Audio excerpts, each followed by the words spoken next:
More like Tidehunter, Old Murkai, and my Exna have been removed from the minion pool. What? That's insane! How was up, guys? Idle here, your favorite murdered YouTuber, and we got a update for Battlegrounds. Hearthstone as a whole, we got some changes to Standard with the inclusion of a brand new card. If you log in right now, you can get Blade Master Okani for free, but I won't delve into that too much. I specifically wanted to focus on Battlegrounds. So they finally brought back the armor system, which is a little bit exciting because some of the lower tier heroes are now probably going to be more viable. I don't know the fine details specifically about the win rates of every character. I haven't been on to see the statistics for quite some time. I've been playing a lot more casually, floating around 7 to 9k right now, but I kind of wanted to review these and see what my thoughts were. So AFK, zero armor. So AFK is like an interesting character because AFK has historically always been in the bad spot, but with the addition of the buddy, just the raw stats that it gives your two Tavern Tier 3 units and staying down on Tavern Tier 3 for a little bit gives AFK a large amount of tempo. I don't know if zero armor is appropriate. It might be. Again, I need to see the statistics to see AFK's win rate, but I guess I could agree that AFK is one of the stronger characters. Now, Brucon is kind of like a perplexing character because at first I thought he wasn't going to be very good, but it turns out he's insane. He can clear divine shields with his hero power. He can like boost chromatic drakes, right? He can easily milk Avenge comps, and I think the milking of the Avenge was the biggest thing. Cariol Rome, I'm surprised to see up here. Cariol Rome must have gotten like some sort of very secret comp I'm not sure about, because I understand that her body is all about tempo, right? It's basically a Light Fang that hits 5 units, including itself. If Light Fang could scale itself, it would be more of a longevity unit, but I'm surprised to see Cariol Rome a tier 1. Shenvala, everybody knows that. Shenvala has just always been broken. Just from Shenvala's buddy was the only buddy to get nerfed before it publicly came out on the servers, which is insane. So yeah, Shenvala is not a surprise. Everybody knows Shenvala is OP. Dancing Darrell is also a very strong early game tempo unit. I can definitely see him being tier 1. You just dance a whole bunch on like a Trickster early on, or like a Pup Bot, and the game is basically over. You're guaranteed top 4. Dino Tamer Bran, of course, you know, you play Bran in any Battlecry lobby, Murloc specifically, and it's just a freebie win. You do kind of have to high roll, but you can set yourself up for a high roll with like a Jeeves curve or like a Shining curve, and then staying on 1 for a while, finding your doubles, go to 4, hit like McGurgles, Bug Gurgles, another Bran, or just look for lookouts on Tavern Tier 4. Elise Starseeker, yeah, everybody knows Elise is really strong. The buddy reduces the map cost to 1. Pretty insane. Flurgle, I'm surprised to see up here as well. Flurgle's kind of hard to play. All you essentially need to do is stay on 2 and look for honchos, but I'm still surprised to see Flurgle here. George, I can imagine tier 1 as well, because George has a lot of good synergies, specifically with the Draconid now being tier 3. Like the critical mass of all the divine shields as well, because there's a lot of them at the moment. But you see a lot of Georges basically force ground shaker comps with the Earth Splitter, and then, you know, like Wind Fury, Elemental, or mechs. George is pretty consistent. Not necessarily consistently first place, but definitely consistently top 3, top 4. Guff, Rune Totem. I heard a lot of YouTubers basically shit on how bad Guff was, and how the buddy wasn't really going to change his play style, and he's still going to be bad, but I've had enormous amounts of success with Guff and his buddy. His buddy is ridiculous. You play it, and it refreshes the tavern with a minion from every single tavern tier, including Tavern Tier 6. So that is a great way to start. 1, get your tempo just from a Tavern Tier 6 unit, which is usually a lot of tempo, 5 and 6. And 2, find direction. Direction is really important, and getting it that early is absolutely ridiculous. Plus the body is a 3/6, and you can start permanently buffing that. Which essentially starts off as like a 4/7. Very good. King Mukla as well. King Mukla, ever since the banana buff of having a 50% chance for every banana, and you get 2 bananas per turn, to get the large banana for 2/2. If you want to kind of utilize statistics here, on average, every single 1 gold equates to 3/3 in stats. And like Mukla has been absolutely insane. I am so glad to see Lord Barov having 0 armor, because the last time they implemented armor, he had armor period, which I thought was like befuddling to me, considering that Lord Barov is literally one of like the best heroes, especially in like the higher MMR ELO lobbies. he is very consistent. People who pick high tempo characters, it's very, very easy to predict who's going to win, accrue all of the gold, like, you know, get your gold pile investment, be able to essentially level 2 or 3 times in one turn, and just go for 5 and 6s and sweep a lobby. Barov is very consistent, as long as you're good with Barov. He is risky, but I feel like even with the risk, he's more consistently good than bad. Lord Jaraxxus, I'm a little bit surprised to see here. Maybe it's because demons are so good, and demons are not good. Let me say my stipulation here with demons. I do believe that demons are a very, very good tribe, but they're a very good tribe to make top 4, not top 1. With demons, though, it allows you to basically mitigate as much damage as you can, guarantee essentially a top 4, and then from that you can pivot onto like elementals, light spawn, Fellbat shenanigans, you know, milk the Avenge, get the light spawn out, and then start eating elementals for fat stats. But alongside that, you can kind of just transition from demons onto Amalgadons, Poison Divine Shield Amalgadons, or my Exna, Reborn Rattler Amalgadon, or Reborn Rattler, you know, whatnot. And that's the issue right now with the late game, is that everybody just transitions to Poison, and you know, of course, Poison is countered by tokens. But with that said, not everybody runs tokens because they're not the strongest comp, you know, in all of time. So Malygos, obviously very, very strong character. Like, you just get free tier 5, tier 6 units at literally no additional cost. The Buddy 3 mana 6/6, Tavern tier 3 6/6 increases the Tavern tier of a minion with your hero power. You can use it twice, so you go from a 4 to a 6 in one turn, very easy on any unit. Plus, it's a lot of tempo for a 6/6. At 3 stars, and with such a great effect. Very rarely do you let go of that minion early on. You keep that minion for a while, and not a lot of buddies can boast that. Maleficent Mana Storm makes sense. The Squirrel Buddy is quite powerful. Even after the nerf from rank 3 to rank 4, it is still a lot of tempo, and she has a lot of longevity. She definitely always ends up in like the top 4, well, without a doubt. And Nixie, I'm surprised to see her as well. Maybe it's because of the fact that it's like a lot of compounding milking between Light Spawn, the Impatient Doomsayer, Battlecry, Witchwing Matron, and then the dragon, her buddy as well. I can see this, but I don't know. I have not seen a good Onyxia for a while. Even up when I was at like 9.4, 9.5, I haven't seen Onyxia be that great, so maybe it's something that I'm just not cognizant of. I don't understand this one very much. Patches the Pirate, his win rate is so high because you can do the, if you're in a beast lobby, you can do Patches and then potentially Bran onto the buddy for the Cave Hydra. And then your Cave Hydra, you have a cleave that's like a 20/20 by turn like what, 10? Which is absolutely insane. Or you can also do like some mech roll or any Divine Shield unit buff. And I guess this is good enough tempo.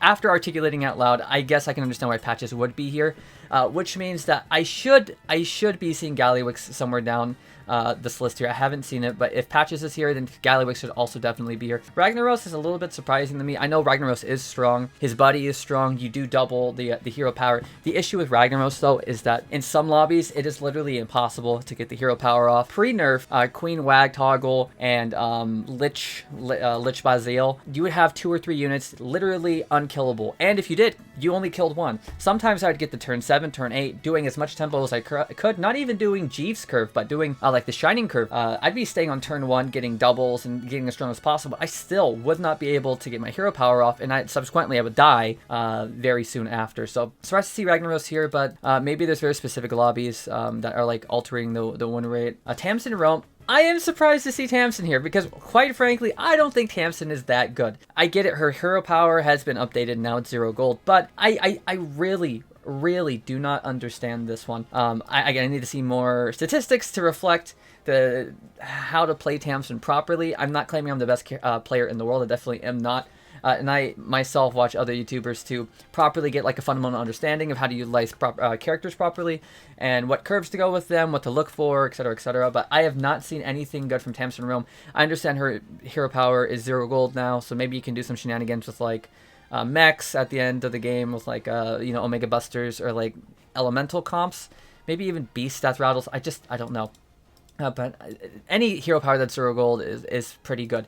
Tavish Stormpike. Now, after the Terragosa nerf from 3 to 4, Tavish's win rates did plummet down a little bit, but Tavish is still a good hero. I'm not sure he's tier 1 worthy. It does consistently get top 5 but I don't know if he's worth tier 1 necessarily. Trade Prince Gallywix, nothing to say about that. His buddy is absolutely insane. One of the most universally good buddies I think this game has ever had to offer. He is absolutely ridiculous. If you liked Patches, if you thought Patches was strong, try Gallywix out. He's insane. Literally insane. With one brand, his first buddy can easily net you 30-30 on any minion. It's ridiculous. Vol'jin, I'm not sure if Vol'jin is still tier 1 worthy, especially with the nerf to Gadrin. His buddy not hitting both adjacent minions and only hitting the leftmost minion was a big hit to Vol'jin. He lost a lot of win rate from that as well, because you don't just cut the amount of scaling you have by half. I think it's actually more than half, despite the fact that you only lose one side. You have to do that accumulative like 4 or 5 different times, whereas before you can simply just cycle, accrue gold, power level, stuff like that. This makes him a lot weaker. I don't agree that he's tier 1 right now, but that's just my opinion. I'm not super knowledgeable, so feel free to comment down below. Zarella is a strong hero. She just has a lot of tempo, 2 gold to buy a unit, scale her baby Elec, give it taunt, and easily get top 4 as well. A lot of these characters essentially have positive win rates in top 4, and that's understandable. And Yoxeron, a pretty decent buddy, good tempo with his hero power. I don't ever see him getting top 1, or at least first place, but I do see him always getting top 4. And Ysera, one of my favorite heroes, just ridiculously consistent, even without Haragosa. I just think that she is a good hero, and a lot of people really don't like her buddy. I find her buddy very compelling. Just the 3-3 or the 4-4, I forget, stat buff onto any character that you buy early on is quite good. And it is only a Tavern tier 3 unit, so like I think Ysera definitely deserves to be in tier 1, maybe tier 2. But I'm sure Ysera has a really good win rate tier 2. And sorry if this is boring to you, but I'm looking at these for the first time, and I find it very compelling to read all of this and kind of like see in my head how I feel about the patch notes. And then, as I play the game later on, it'll start to sink in who's actually good, who's actually not. Blizzard doesn't always hit these right on the head, especially the first time around. All of this is based on their statistics, not the community statistics. So, Alakir, tier 2, yeah, he's just a strong tempo unit, or a strong tempo hero. He gives any unit Divine Shield taunt, makes sense. He's a good character. His buddy is not super great, but just throw his buddy in with like a Barov or a Baron Rivendare, and you're good to go. Alexstrasza makes sense as well. Alex is not the best character in the game. She's very risky to play. I actually am about to upload a video of myself playing Alexstrasza, where I don't high roll with dragons, but I was still able to transition. Her buddy is quite good, but the fact that she has no hero power for like 6 turns, 7 turns, and then you only get 2 units from her hero power makes her kind of like an iffy character choice. Tier 2, tier 3 is probably where I would put her as well. Cookie the Cook, I'm surprised to see at tier 2. I really am. I figured he'd be tier 1, considering that he's just so consistent. Between him and Galewing, just getting free units every 3 turns and then eventually every 2 turns is a big deal. Plus, Cookie has a very good buddy tribe with his buddy being a Murloc, so that you can force Murloc comb, you can buff it with Murloc buffs. Not everybody you can buff as consistently as Cookie's. So I'm surprised to see Cookie here, especially because he just gets a free unit. And I'm surprised I haven't seen Silas either. Silas has felt extremely good, so I haven't seen Silas tier 1. Maybe I'm going to see Silas here in tier 2. Cthulhu as well. I really don't know much about Cthulhu. Every Cthulhu I've seen has been really bad. They don't play extremely well, and quite frankly, they generally teeter off and get like top or bottom 5 to 8 like very consistently. So I need to see some statistics that reinforce this. Death Speaker Blackthorn, Tavern tier up, and you get a 2/2 buff. I don't think it's that good. I'm surprised, quite frankly, that Death Speaker Blackthorn is tier 2. I expected him to be further down in the ring because he has not felt that good. Even his buddy, which is admittedly very good, doubles your blood gem accrual. It's effectively Aghanim, the Great Boar, early on. And I mean, if sometimes you don't even get Quillboars. Quillboars are not in the best of spots right now. Quite frankly, they're underpowered compared to the rest of the tribes. But we'll see if this helps him out or not. I don't think that he is necessarily tier 2. I think that they got this one wrong. Deathwing as well has been like, I feel like he's consistently okay. He's a decent character. I feel like he gets top 3 to top 4 very consistently. He has good damage from his hero power, and then he can expedite his accrual of the buddy meter to get his buddy, which gives his minions even more attack damage. And basically that just expedites Deathwing to get his golden version of his buddy, which allows him just extra tempo. I don't think it's anything that's going to give him top 2 ever, but I think 3 to 4 is very consistently where he lands, so it makes sense he's tier 2. Keltis as well is just like buy 3 units, get a buff. He's a good character. He's not the greatest character. He's not the worst character. I can see why he's tier 2. Maiev as well. Maiev has fallen off quite a bit, but even then, Maiev is like still pretty powerful. I'm surprised to see Maiev. Maybe not. Maiev probably is tier 2. Maev's not tier 1, but Maev's a good character. I'm glad to see at least tier 2 and not, anything below that. Millhouse Manastorm as well. I feel like Millhouse is a very difficult character to play, and it makes sense that he's not tier 1 because of the, I guess, the skill gap, the skill ceiling that, he has. I definitely believe he belongs between tier 1 and tier 2. You just get free triples all day long. You just cycle through just as many units as you can in the shop. He feels ridiculous to play, and I feel like he also consistently gets top 4. I think I'm going to iterate a lot that I feel like a lot of these characters deserve top 4 consistently over and over again. I myself cannot properly play Mutanus. Mutanus is a very difficult character to play. In the lower ranks, he really is not. People just simply die to big stats, and Mutanus is good at accruing big stats onto a couple of minions, but in the higher up MMR, and again, I'm not even the highest that you can possibly be, he gets very difficult to play. There's very specific lines that you have to take, and if you misplay, you get definitively punished for it. Tier 2, I have seen very, very good players successfully pilot Mutanus, so I guess I can understand where that's coming from. Nozdormu is actually insane. I know, his hero power is literally just a free refresh, right? But where his power comes from is elemental cycling, right? Finding doubles early on, and then basically consistency. Consistency is the biggest thing. But one of the sleeper hits is to get a Fellbat, roll 10 times, and then have your demons consistently get 10-10 to 20-20 with your famished Fellbat, and then you just win the lobby. It's that simple. Getting a Fellbat is not that simple, but if you can achieve that, which is relatively like attainable in any demon lobby, you just got a free win. So this Nozdormu, it's a very niche application, but I do believe that it is notably worth the tier 2 that he's been placed in. Overlord Saurfang, just a good tempo character. Grab anything with the Divine Shield and you're good to go. Scabs Cutter Butter as well. His buddy is really not that good. It's very inconsistent, but being able to be Zyrella, but a little worse, is good enough. Zyrella is insane. Scabs is a little less insane, but you can consistently snipe like pairs or very strong units. You could steal other people's units that, they're high rolling. Now, when other people are high rolling, you're high rolling. It's definitely worth investigating. Sir Finley can never be tier 1 and can never be tier 6, 7 because, he has a random lot of hero powers.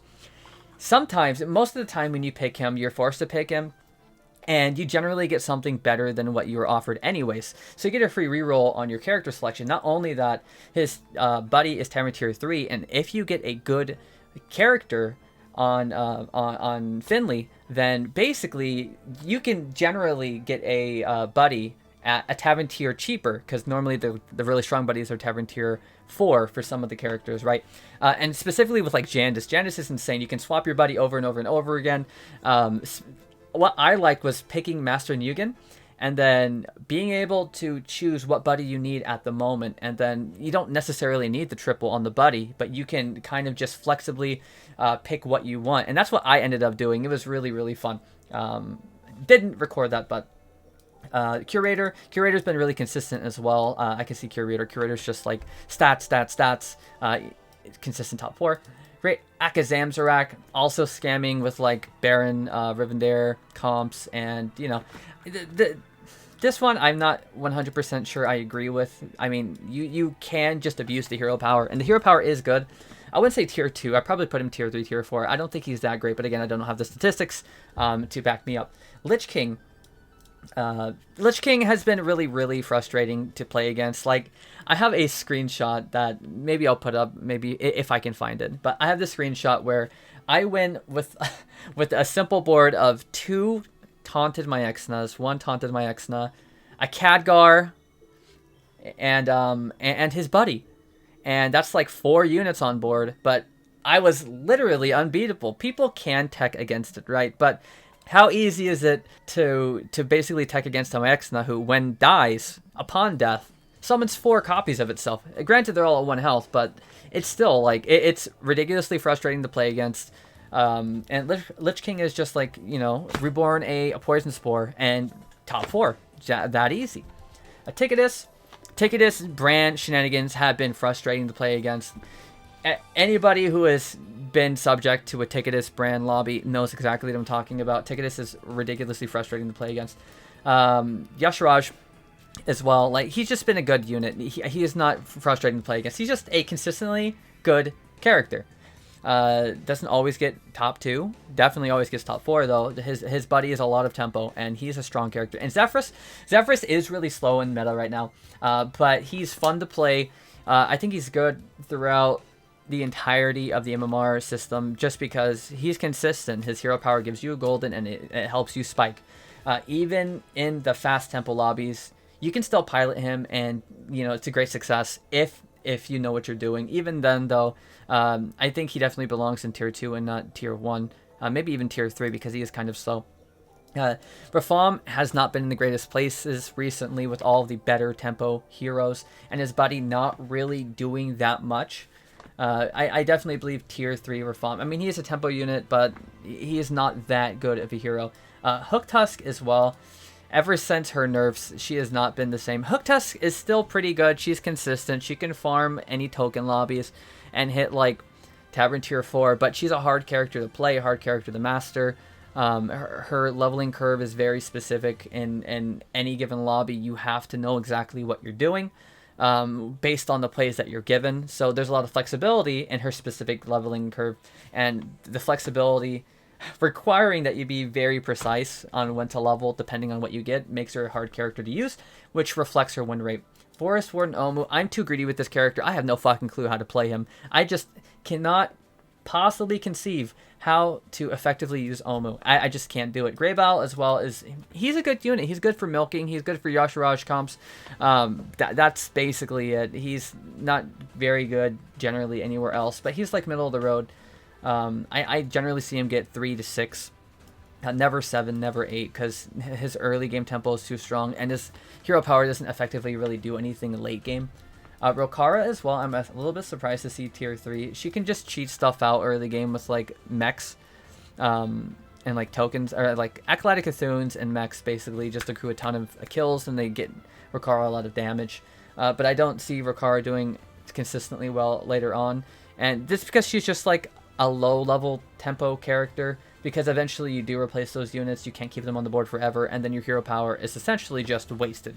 But like with mech roll shenanigans, she can definitely like win a lobby. And then Silas as well, I'm surprised to see Silas tier 3. I think he should be tier 2. I think this is reflecting the win rates throughout all of the MMR lobbies. Silas, basically buying a ticket gives you 2 gold, so it's a free ticket if you sell the unit that you bought, which means you can just farm. Literally, this is 8 p.m. This character is 8 p.m. in a nutshell. You get Hogger, you get a Silas Darkmoon, and it's completely over. I can't believe he is tier 3. I completely disagree with the choice to put Silas in tier 3. Again, he is one of the harder characters to pilot, but I don't think there's any way he's tier 3. His win rates are reflected from the individuals who can't play him. But for the people who can properly play him, the fact that he has armor is absolutely insane. Tier 4, we have Captain Eudora. Eudora is just a fun, memey character. Not consistently good. It's fun. Sometimes you high roll, most of the time you don't, and then, you know, you press the concede button and you go into the next game. You're happy that you lost because you tried Eudora, you tried to, you know, the high roll, but you didn't. Edwin also, like, he's a tempo character, but he's really not that good. Tier 4, I'm surprised, quite frankly. Kurtrus, I have very, very bad track record with Kurtrus. I very rarely win any games with him. Makes sense that he's tier 4 and below. Lich Basil. Now, I'm surprised with this as well. Like, if it was strictly based on win rate, I'm wondering if they took the win rate between last patch update where they nerfed Lich Basil's unearthed underling buddy, or what have you. But she was one of the higher win rate characters for the top 4 guarantee just because of the Wrathweaver cheese. But I'm assuming tier 4 is probably where she lies, maybe even a little bit lower now after the nerf. But the issue is that like the lower MMR skews these characters quite a bit, because you would constantly see Lich Basil players going to like tier 2 or tier 3 on like appropriate turns, and it's like, oh, what are you doing? You see their board and it's a couple of tokens, and they're not playing Lich Basil to her strongest strengths. Master Yugen, this one I also can see. I honestly think Master Yugen is probably tier 3. His buddy is not very good, and the randomness of his hero powers is not always consistent. I guess the issue is that people get baited into utilizing his hero power. You don't always have to use his hero power every single turn. Sometimes you simply want to skip it. Like, it's that simple. But again, there's a lot of finesse required to play Master Yugen, so it makes sense that he's in tier 4. N'Zoth as well. I can never pull off a good N'Zoth, and Fish baits a lot of people. I mean, if you get rid of it, you basically have no hero power. But with that said, tier 4 sounds about right. N'Zoth is a very slow character, and I feel like if you don't have the proper luck to set up the Fish early on for tempo, you're not going to make it to the end game. Patchwork, I think he's just a bad character. Like, he's okay. Let me rephrase this. He's an okay character. You throw his buddy Battlecry. You farm some damage. You throw his buddy Battlecry onto a Trickster, and you can scam some stuff later on, right? Or you can put this on like a high attack minion, like a Chroma Wing, and call it a day. Other than that, he has no hero power, really. He has extra health. Now he has extra health on top of extra health. He has 2 hero powers, right? He has extra health, and now the armor gives him another hero power, which is funny, but doesn't contribute to the buddy, unfortunately. Rakanishu, and that's really all there is to say about Patchwork. Rakanishu, he's a slow character. Like, he has good buffs. His buddy is okay. His hero power is fine. Not the best, not the worst. And Reno has a lot of high roll potential. I actually think he should be tier 3, maybe tier 2, probably tier 3. The issue is that he's hard to pilot. People get greedy with his hero power to gold in the unit. You can just hero power the Bristleback Brute or any tempo unit. It's really not that hard. If you're really that concerned with playing Reno, just hero power Wrathweaver, be a Wrathweaver gamer, and take your top 4. If you're just looking for the wins, you don't always need the high roll. You can set yourself up for the high roll, but you're not always guaranteed the high roll. So instead of high rolling, simply play for tempo. Like, if there is a character that said, start the game with a golden Wrathweaver, if that was Jiraxis' hero power, more fittingly, I would still probably pick Jiraxis, because I enjoy demons to an extent. Tier 5, Drekthar has proven not to be good alongside Vandar. Vandar is also quite bad. I think Vandar is actually much worse than Drekthar, and if I don't see him on this list, which I don't, I probably would assume he's in tier 7. He's so bad. Drekthar, bad character. Galakrond is extremely greedy character. Makes sense. Galakrond, very greedy character. I play him so greedy, it doesn't normally play off, but I think he's better than tier 5, because you can just like force Avenge shenanigans on Terran tier 4 units, and then like you basically win the lobby. If you don't high roll though, there is a good chance that you get stomped pretty early on. So I think there's a lot of finesse with piloting Galakrond. Galewing as well, kind of insane to me that Galewing is tier 5 when Cookie is I think tier 3, tier 2. Tier 2. Galewing, I know, Galewing's buddy isn't the Murloc. I get it. But Galewing is effectively just a worse Cookie that has flexibility for gold investment to level up. At the worst, I honestly think Galewing should be tier 4, tier 3. I really don't understand this. It should be a tier 3 character, because they're the same character. They really are. They effectively are. The difference is that Cookie can specifically snipe tribes. Illidan Stormrage. Illidan has been terrible since the nerf. Like, there's just... Illidan is unable to be redeemed at this point. He has a couple of niche comps that he can pull off, but other than that, there's no way. Jandice, tier 5 as well. Now, this right here, absolutely... Like, this is obviously wrong. Jandice is a tier 1, tier 0 character with, like, the highest win rate. Just because you can high roll potential Murloc tokens, beast tokens, get 3 or 4 golden units on turn 3, on Tavern tier 3, Tavern tier 4, and just win the lobby just like that. Get a Khadgar, get a Bran, and one single Alley Cat, Tabby Cat combo, Murloc Tidehunter, Murloc Scout tokens, whatever, and it's over for the... I completely disagree with this, and Blizzard absolutely missed the mark here. I understand that the lower MMR players literally cannot comprehend how to play Jandice Barov. And quite frankly, even when I first started playing Battlegrounds, Jan just felt like one of the worst characters in the game because I just had no hero power. Like, wow, I can juggle this menagerie jug, right, and get 2/2 on my board every turn. Wow, that's incredible. But this is a miss. Queen Whack Toggle as well, I feel like is a miss. Even after the nerf, she still consistently gets like top 5. She's not nearly as good as she used to be, but I don't think she's tier 5 worthy. She's definitely better than that. Sky Captain Crag as well. I don't think it's tier 5. Probably tier 4, tier 3. Crag has really good ways to high roll as long as you set yourself up for it. Even if you low roll on your rolls, you should still consistently get top 5. His hero power is incredible. He's hard to pilot though, and basically what holds back his win rate is the greed associated with this hero power, because you want to hold it for longer so you can accumulate more gold, but I don't think it's necessarily the right play to always greed. Tess Greymane. Tess is a late game character. Scabs is the inverse of Tess, right? He's an early game tempo character that can steal. Tess is a late game character that can steal. The difference being Scabs can only steal one character. Tess can steal your whole board, but it costs a lot more gold. It's 1 gold in just the scout for the board, and then, you know, how much gold you want to pay for the units. Tess deserves to be here. She's kind of a bad character. Even if you do high roll, everybody has their high roll games or anecdotal games where they destroyed, right? Tess is just like significantly worse than most characters. And the Rat King as well. Rat King's buddy is what is holding him back. I feel like his buddy needs a buff. His hero power is fun, but once you start a direction, your hero power is dead. You have no hero power. So early tempo, I'm surprised. He has a lot of early tempo, but he still falls into tier 5. But he is one of the worst characters. Tier 6, Ambassador Phelan.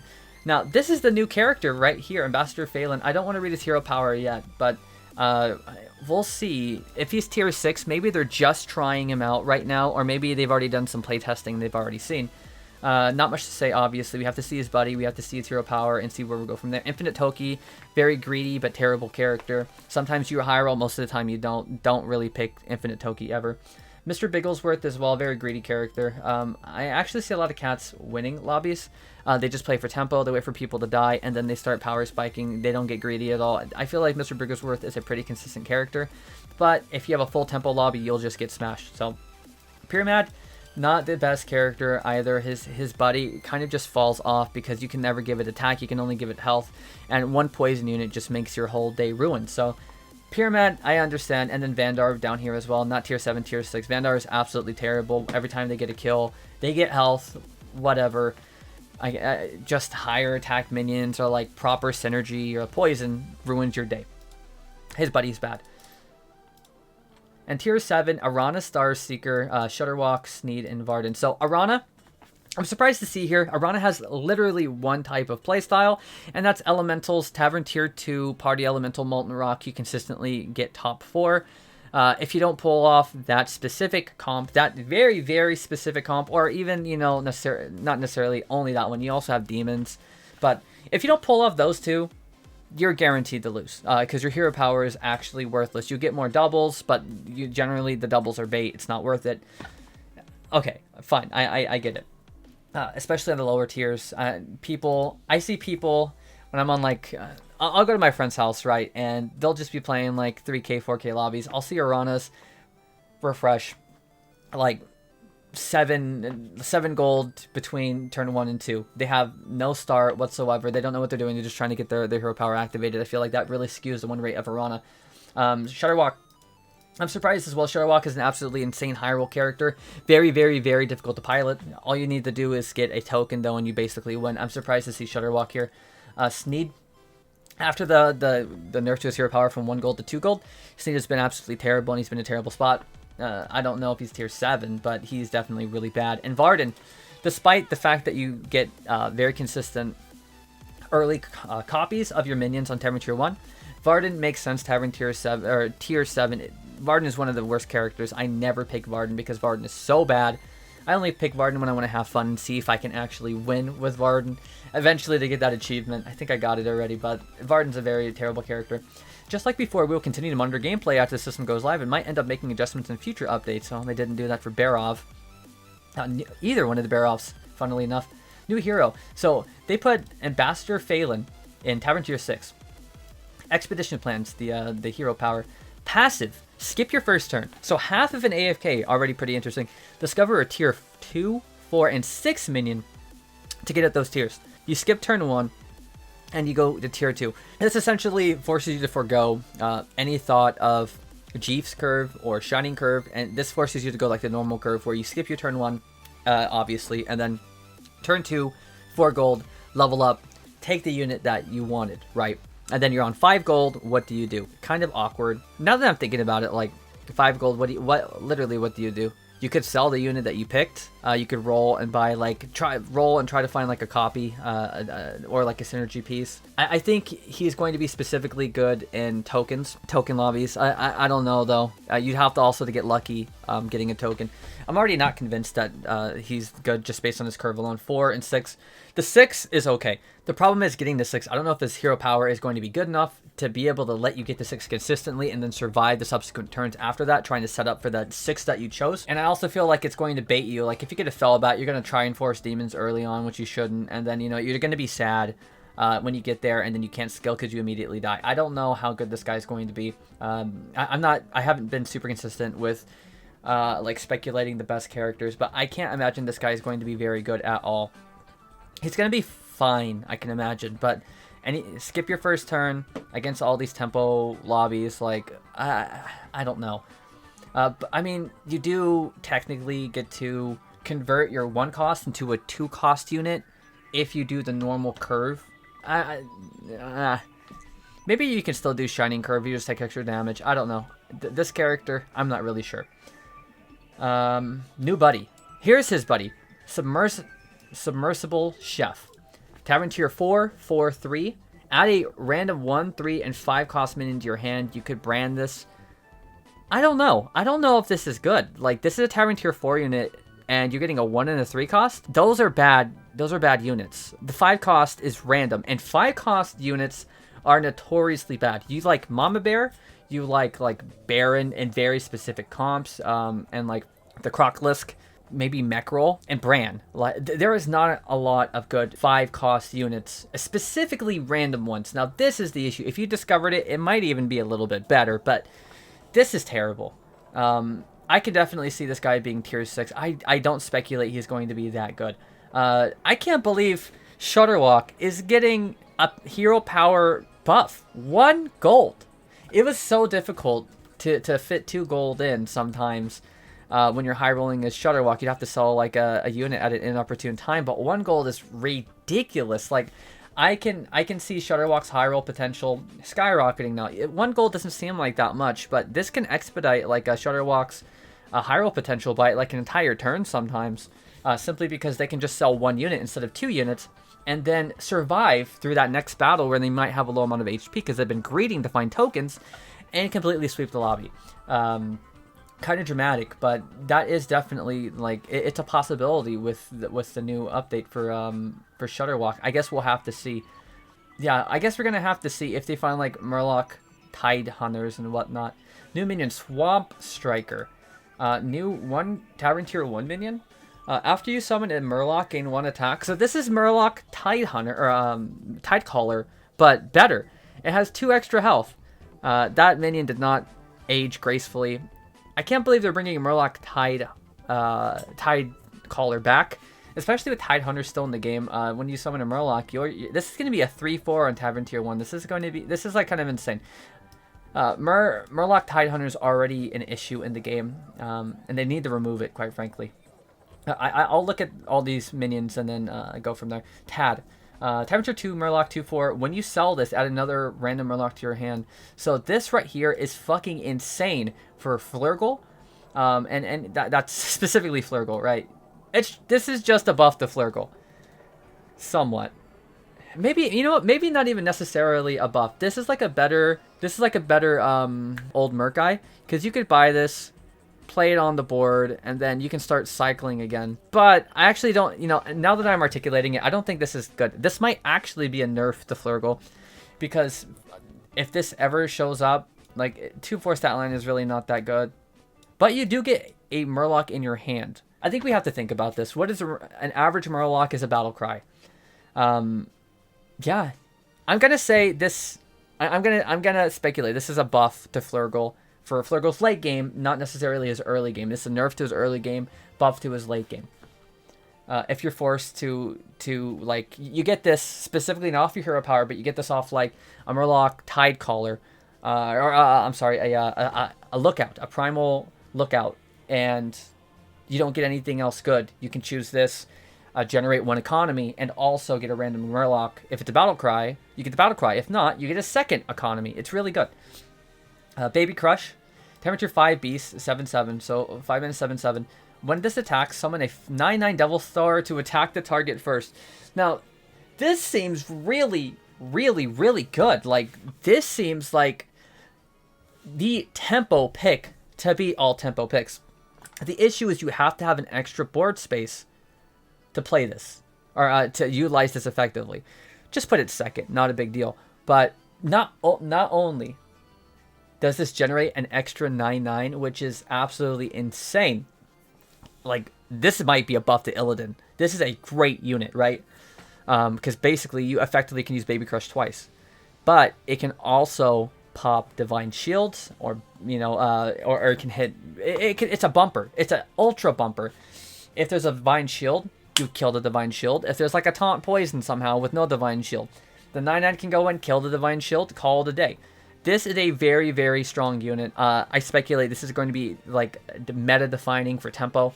And a lot of people are going to die early to this Baby Crush, especially with just like, I don't know, early Crocalus buff plus Baby Crush. This is going to be good. It's not going to be a like comp-defining piece, but if you find this off your 5-cost Discover, you're going to be like relatively happy. It's not going to be something you build into always necessarily, but this is a very strong tempo piece. I like the addition of this.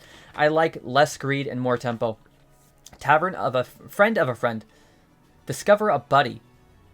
Discover 2 Buddy. Oh, wow. This is kind of fun, too. So, I wouldn't say this is good. There are so many buddies that effectively are useless for your character, but this dilutes, first off, this dilutes the 6-cost pool.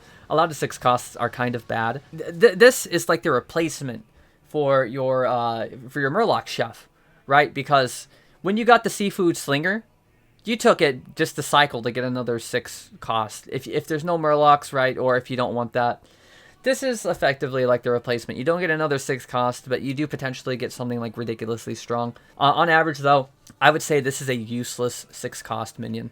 I want to read the flavor text. Some things are best left between you and your bestie. Best buddies for the following heroes can't be discovered by friend for a friend. Oh, okay. This is good. I like that there's a stipulation here. Okay, so it's essentially dictating all of the buddies that are specifically like name a character. I don't see Illidan in there, which is a little bit perplexing because Illidan's buddy is useless to most characters. Unless they change the wording, I think they did select the first unit of Wingman, or maybe just like the first unit that attacks. With the pool narrowed, even then I don't think it's necessarily going to be that good. Minion pool update. Murloc, Tidehunter, Old Murkai, and my Exna have been removed from the minion pool. What? That's insane! Okay, so Murloc Tidehunter has been an issue for Hearthstone since the game's inception, quite frankly. It's a 1 cost 3/2. It's a token 3/2 that competes with Acolyte of Cthulhu, which is ridiculous. Actually, right here, funnily enough, he get nerfed. It looks like updated minions. But I'm so glad to see Murloc Tidehunter out. Janus still can high roll with the Tabby Cats. Tabby Cats are less of an issue, specifically because it's 1/1, 1/1. They generally lose to everything. But even the Tabby Cats, I wish were removed. I don't like tokens on Tavern Tier 1. Janus kind of just abuses all of it, and like the economy from all of it. I wish tokens were removed. I don't think Elemental is that much of an issue, but Old Murkai, I'm surprised to see Old Murkai removed as well. Maybe because he got nerfed with the exclusion of Murloc Tidehunter. Now he can no longer be like a 4/4 with just the simple 2/1/1/1 combo. Old Murkai really was not that good, and I'm glad to see him gone. He is not a good minion, even on Flurgle. Like, you would hate to see multiples of Old Murkai. I know you could potentially get high attack early on with Old Murkai, and even Vol'jin had some like really interesting swapping mechanics where you played Old Murkai, and then you would swap the stats from Old Murkai to something weaker, and then Old Murkai becomes weak, but then his innate passive grants him a lot of attack, and you just kept cycling your attack through all your minions. But other than that, I don't think Old Murkrow was ever an issue. I think this is just like a balance patch to remove this weak minion, who's notably weaker now because Murloc Tidehunter is gone. And then my Exna, I cannot believe my Exna has finally been removed from the fucking pool because every late game looked the goddamn same. Fellbat into eating shit for demons, you know, Nomi shit for elementals, and then, I'm sorry, Omega Buster for mechs, and for everything else, my Exna, Reborn, Rattler, who happens to be right here, and then you called it a day. Like, thank God that it's gone. I'm overwhelmed with happiness right now. It's ridiculous. I am excited to see the new meta for Battlegrounds and without poison. You're still gonna have your Spore, but you're not gonna be able to have scammy comps like Mex anymore, because you know, like this right here would just scam people. You make it to the late game, somebody have a big pile of stats, and then oops, I got my Exna. You're still gonna have poison Murlocs, which, I mean, you worked up towards Murlocs. The payoff for Murlocs is poison. There was no payoff for my Exna. You just grabbed it in the late game and you called it a day. So I'm glad to see that this like brain dead combo of reanimating Rattler, my Exna, is going to be gone. And now maybe reanimated Rattler can be good. I am surprised. Hold on. I want to do this Rattler first because you're just talking about it. It goes from a 7-3 to a 5-3. And it got buffed to a Tavern Tier 4. That's a little bit surprising to me. So now, Beast comps early on are actually going to have a lot more oomph to them. They're going to have a lot more stats early on. You obviously use this on like some Death Rattle stuff, like maybe a Golden Leapfrogger or like a Rat. And like, this is okay. I don't think you still don't love. This might be a nerf to some extent. Considering that you essentially, you love the Discover 4s. If you discover this on 4, you're sad. You don't want to discover this on 4. This is sad. And Strong Shell Scavenger as well, going to 4, also kind of a nerf. For Discovers, this on 4 is actually quite good. A lot of taunts are on 4. Mech taunts as well specifically, and like the Yashiraj comps, but mech specifically are really going to love this. If only Argus. You get Argus, you get Scavenger, you taunt up your whole board, and you have a really good mid-game taunt board that you can just start decimating people out of the thing. Taunts haven't been that strong ever since the couple patches ago, but this is kind of going to lean into stronger taunt mid-game comps now. Athletic Athune, old, Tavern Tier 1, 2-2. Tavern Tier 2, 2-3. This is akin to like the Selfless Hero Tech nerf, where Selfless Hero was a Tavern Tier 1, 2-1. And then nerfed it to Tavern Tier 2. Acolytic Athune, I thought, was always a little too strong. It won every single matchup, essentially, on Tavern Tier 1. And not only that, you were able to buy 2 of them and then go up to 3, discover 4, and milk the Avenge off of this. So that really, really significantly hinders that strategy. I am very excited to see where that goes from here, because this is a big nerf to all of the strategies. I'm excited to see where it goes from here, really. This is a huge nerf.